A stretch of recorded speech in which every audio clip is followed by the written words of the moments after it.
2026년 대한민국 한 아파트 단지 앞에서 이삿짐을 싣는 60대 부부의 모습이 보입니다.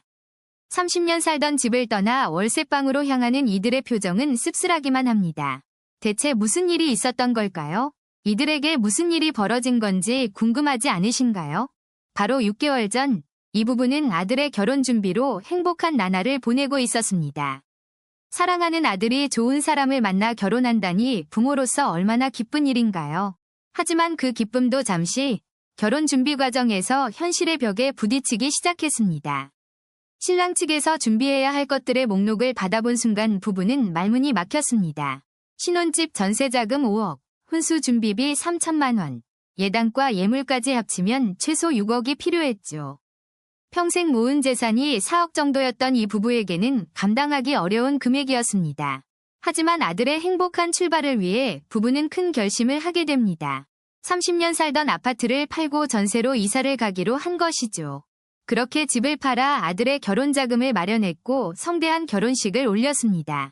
하지만 문제는 그 이후부터 시작되었습니다. 전세 사기를 당한 겁니다. 보증금 2억을 날리고 거리로 내몰린 부부는 결국 월세방을 전전하게 되었죠. 이건 단순히 한 가정의 불행한 이야기가 아닙니다. 지금 대한민국의 현실입니다. 통계청 자료에 따르면 자녀 결혼 비용으로 평균 3억 원 이상을 지출한다고 합니다. 서울 강남권의 경우 신혼집 마련 비용만 평균 7억 원을 훌쩍 넘어섭니다. 여기에 예단, 예물, 혼수, 결혼식 비용까지 합치면 10억도 부족한 실정이죠. 문제는 이런 비용 부담이 고스란히 부모 세대에게 전가되고 있다는 점입니다. 젊은 세대는 취업난과 저임금으로 결혼 자금을 모으기가 사실상 불가능합니다. 결국 부모가 평생 모은 노후 자금을 털어 자녀의 결혼을 책임지게 되는 거죠. 한국은행 조사 결과 60대 이상 가구의 40%가 노후 준비가 전혀 안 되어 있습니다. 그 주요 원인 중 하나가 바로 자녀의 결혼 비용 지원이라는 사실 알고 계셨나요? 더 충격적인 건 이런 상황이 점점 더 악화되고 있다는 겁니다. 2020년 대비 2026년 결혼 비용은 무려 50% 이상 증가했습니다. 부동산 가격 상승과 물가 인상이 맞물리면서 천문학적인 금액으로 치솟았죠. 이제 자녀 하나 결혼시키려면 부모가 집 한 채를 포기해야 하는 시대가 왔습니다. 실제로 자녀 결혼 후 노후 파산을 경험하는 부모들이 급증하고 있습니다. 은퇴 후 20년에서 30년을 더 살아야 하는데 노후 자금이 바닥난 겁니다. 결혼은 축복받아야 할 일인데 왜 이렇게 가족을 파산으로 몰아가는 걸까요? 과연 이 문제의 근본 원인은 무엇이고 해결책은 없는 걸까요? 지금부터 대한민국 부모들을 파산시키는 결혼 비용의 실체를 낱낱이 파헤쳐 보겠습니다. 그리고 이 위기에서 벗어날 수 있는 현실적인 대안도 함께 찾아보겠습니다. 당신의 노후를 지키면서도 자녀의 행복을 응원할 수 있는 방법이 분명 있습니다. 지금부터 그 이야기를 시작하겠습니다. 끝까지 집중해서 들어주시기 바랍니다. 그렇다면 실제로 부모들은 얼마나 준비하고 있을까요?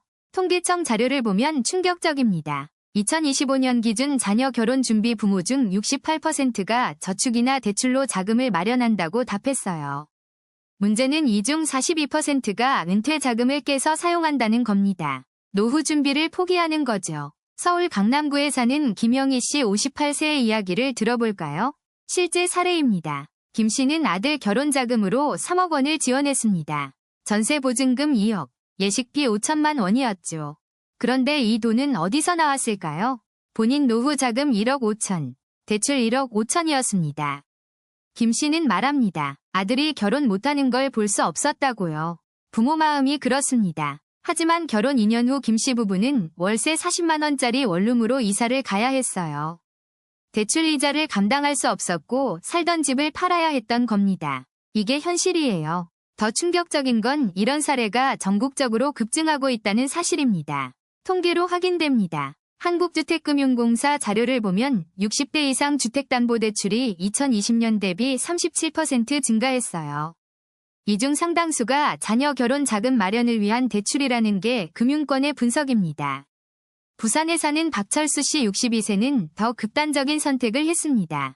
집을 아예 팔아버렸죠. 딸 결혼에 2억 5천만 원을 지원하기 위해 30년 살던 아파트를 매각한 겁니다.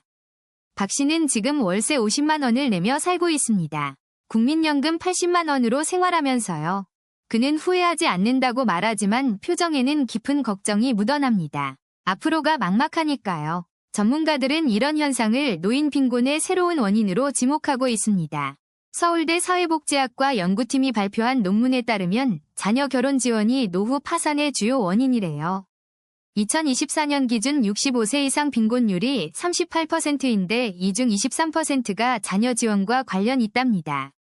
그런데 더 놀라운 건 부모들이 이런 위험을 알면서도 계속 지원한다는 겁니다. 한국보건사회연구원 조사에서 부모 78%가 자신의 노후보다 자녀 결혼이 우선이라고 답했어요. 이게 바로 한국 사회의 독특한 가족 문화입니다. 자녀를 위해서라면 모든 걸 희생하는 거죠. 하지만 이런 희생이 과연 자녀에게도 좋은 걸까요? 전문가들은 고개를 젓습니다. 심리학자 이명숙 교수는 말합니다. 과도한 부모 지원이 자녀의 경제적 독립을 방해한다고요. 실제로 부모 지원을 많이 받은 신혼부부일수록 재정 관리 능력이 떨어진다는 연구 결과가 있어요. 연세대 경제학과 연구팀이 3년간 추적 조사한 결과입니다.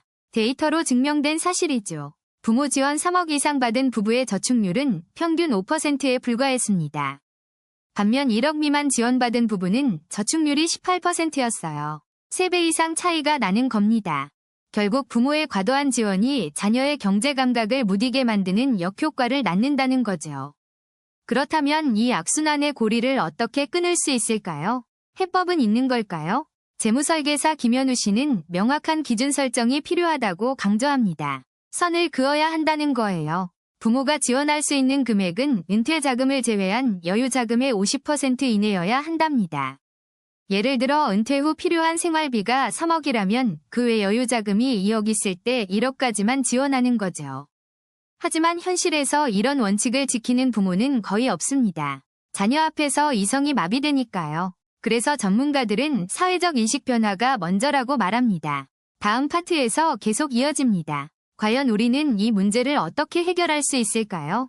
3부에서 구체적인 해법을 찾아봅니다. 지금까지 대한민국 부모를 파산시키는 결혼자금의 진실 2부였습니다. 계속 시청해주세요. 다음 편에서는 실제 성공 사례와 함께 현명한 결혼자금 지원 방법을 알려드리겠습니다. 그렇다면 이 지옥 같은 상황에서 부모들은 어떻게 대처하고 있을까요? 현실은 더욱 참담합니다. 서울 강남구에 사는 김영희 씨는 아들 결혼 준비를 위해 자신의 노후 자금을 모두 털어냈습니다. 30년간 모아온 퇴직금 2억 원을 전세 보증금으로 보태주고 결혼식 비용까지 부담했죠. 그 결과 김 씨 부부는 지금 월세 40만 원짜리 원룸에서 노후를 보내고 있습니다. 아들은 강남 신혼집에서 행복하게 살고 있지만 부모는 월세방을 전전하는 현실입니다. 더 충격적인 건 이런 사례가 결코 특별하지 않다는 겁니다. 주변에서 흔히 볼 수 있죠. 한국은행 조사에 따르면 60대 이상 가구의 32%가 자녀 결혼 지원으로 빚을 졌습니다. 그중 절반 이상은 노후 대비 자금을 완전히 소진한 상태라고 응답했습니다. 자녀 결혼시키고 나서 국민연금만으로 생활하는 부모들이 급증하고 있다는 뜻이죠. 문제는 여기서 끝나지 않습니다. 결혼 후에도 지원은 계속되기 때문입니다. 손주가 태어나면 육아지원금을 보태야 하고 어린이집 비용도 부담해야 합니다. 맞벌이 부부를 위해 손주 돌봄까지 전담하면서 자신의 건강은 뒷전으로 밀려납니다. 실제로 서울대 사회복지학과 연구팀이 조사한 결과 충격적인 사실이 드러났습니다. 자녀 결혼 지원 후 부모 세대의 우울증 발병률이 43%나 증가했다고 합니다. 경제적 어려움과 함께 심리적 스트레스까지 겹치면서 건강이 급격히 악화되는 거죠. 그런데 정작 자녀들은 부모의 희생을 당연하게 여기는 경우가 많습니다. 한 온라인 커뮤니티에는 결혼 자금 지원이 부족하다며 부모를 원망하는 글들이 넘쳐납니다. 친구는 부모한테 5억 받았는데 우리 부모는 2억밖에 안 준다는 식의 불만이 쏟아지죠. 이런 세태를 보면서 전문가들은 한국 사회의 심각한 구조적 문제를 지적합니다. 결혼이 개인의 선택이 아니라 집안 대 집안의 경제력 대결로 변질됐다는 겁니다. 실제로 2026년 현재 결혼 정년기 청년들의 70%가 부모 지원 없이는 결혼이 불가능하다고 답했습니다. 이는 곧 부모 세대의 경제력이 자녀 세대의 결혼 가능성을 결정한다는 의미입니다. 가난한 집 자녀는 결혼조차 할 수 없는 신분제 사회로 퇴행하고 있는 셈이죠. 더 심각한 건 이런 구조가 저출산 문제를 더욱 악화시킨다는 점입니다. 결혼 비용 부담 때문에 결혼을 포기하는 청년들이 늘어나면서 출산율은 계속 떨어집니다. 2026년 합계 출산율은 0.55명으로 역대 최저치를 또다시 경신했습니다. 정부는 수십조 원을 저출산 대책에 쏟아붓지만 정작 핵심 문제는 외면하고 있습니다. 결혼 비용 부담을 줄이지 않는 한 어떤 정책도 효과를 보기 어렵다는 게 전문가들의 공통된 의견입니다. 그렇다면 다른 나라는 어떨까요? 선진국들의 사례를 살펴보면 해법이 보입니다. 독일의 경우 결혼은 철저히 당사자들의 책임이며 부모가 비용을 부담하는 문화가 거의 없습니다. 프랑스는 신혼부부를 위한 공공임대주택을 대폭 확대해서 주거 부담을 크게 낮췄습니다. 일본도 최근 결혼 비용을 간소화하는 사회적 분위기가 확산되면서 변화가 일어나고 있습니다. 하지만 한국은 여전히 과시적 소비와 체면 문화에 갇혀 있습니다. 이제 우리는 선택의 기로에 섰습니다. 이대로 갈 것인가, 아니면 변화할 것인가. 부모 세대의 노후 파산과 청년 세대의 결혼 포기, 이 악순환을 끊어야 합니다. 다음 마지막 파트에서는 구체적인 해결책과 우리가 나아가야 할 방향을 제시하겠습니다. 지금까지 대한민국 부모를 파산시키는 자녀 결혼 자금의 진실, 세 번째 이야기였습니다. 계속해서 시청해주시고 구독과 좋아요 부탁드립니다. 곧 돌아오겠습니다. 그렇다면 이제 우리는 어떻게 해야 할까요? 이 악순환의 고리를 끊을 방법은 정말 없는 걸까요? 먼저 부모 세대가 깨달아야 할 진실이 있습니다. 자녀의 결혼은 부모의 마지막 의무가 아니라는 것입니다. 김민수 씨 부부는 결국 용기를 냈습니다. 아들에게 솔직하게 자신들의 재정 상황을 털어놓았죠. 처음엔 아들도 당황했지만 오히려 부모님의 노후가 더 걱정된다고 말했습니다. 예상 밖의 반응이었죠. 결국 그들은 신혼집 규모를 줄이고 부모님 지원금도 절반으로 낮췄습니다. 그게 현실적이었으니까요. 전문가들은 말합니다. 결혼자금 지원의 적정선은 부모 노후 자금을 해치지 않는 범위라고요. 구체적으로는 은퇴 후 생활비 20년치를 확보한 뒤 여유자금의 30% 이내가 적당합니다. 만약 그 여유조차 없다면 솔직히 말해야 합니다. 그것이 진짜 부모의 책임이니까요. 자녀들도 변해야 합니다. 부모의 지원을 당연하게 여기는 순간 모두가 불행해집니다. 실제로 최근 2030세대 사이에서는 부모 찬스 거부 운동이 조용히 확산되고 있습니다. 자기 능력으로 결혼 준비를 하겠다는 젊은이들이 늘어나고 있다는 뜻이죠. 희망적인 변화입니다. 정부 차원의 제도 개선도 시급합니다. 신혼부부 특별 공급을 대폭 확대해야 합니다. 현재 신혼 특공 물량은 전체 분양의 20% 수준입니다. 이걸 최소 40%로 늘려야 합니다. 장기저리 신혼부부 전용 대출 상품도 필요합니다. 지금처럼 부모 보증 없이는 불가능한 구조는 문제죠. 결혼비용 세액 공제 제도도 도입해야 합니다. 출산 장려만큼 결혼 장려도 중요하니까요. 하지만 가장 중요한 건 우리 사회의 인식 변화입니다. 결혼식 문화부터 바꿔야 합니다. 호텔 예식에 수백 명 하객이 정말 필요할까요? 작지만 의미 있는 결혼식도 충분히 아름답습니다. 신혼집도 마찬가지입니다. 처음부터 30평대 아파트가 아니어도 괜찮습니다. 함께 만들어가면 되니까요. 박재영 씨 부부는 스몰 웨딩으로 결혼식을 올렸습니다. 하객 50명의 비용은 500만 원이었죠. 신혼집은 전세 대신 월세를 선택했습니다. 부모님께 부담 드리고 싶지 않았거든요. 처음엔 주변 시선이 부담스러웠지만 지금은 오히려 만족합니다. 빚 없이 시작한 결혼 생활이 행복하다고요. 이런 사례들이 하나둘 늘어나면서 조금씩 분위기가 바뀌고 있습니다. 변화는 이미 시작됐습니다. 통계청 자료를 보면 2025년 스몰 웨딩 비율이 전년 대비 35%나 증가했습니다. 신혼부부 중 월세로 시작하는 비율도 28%로 5년 전보다 2배 가까이 늘었습니다. 이제는 선택의 문제입니다. 과시적 결혼 문화를 따를 것인가, 실속 있는 출발을 할 것인가. 부모 세대도 마찬가지입니다. 자녀 결혼에 올인할 것인가, 노후를 지킬 것인가 결정해야 합니다. 정답은 명확합니다. 부모가 경제적으로 안정돼야 자녀도 마음 편히 살 수 있습니다. 노후 파산한 부모를 모시는 것이 신혼집 마련보다 훨씬 큰 부담이라는 사실을 기억해야 합니다. 결혼은 두 사람이 함께 만들어가는 새로운 시작입니다. 부모의 희생 위에 세워지는 게 아닙니다. 진정한 축복은 거액의 지원금이 아니라 건강한 노후로 자녀에게 짐이 되지 않는 것입니다. 2026년 대한민국, 우리는 이제 선택해야 합니다. 이 악순환을 끊을 것인지 계속 이어갈 것인지.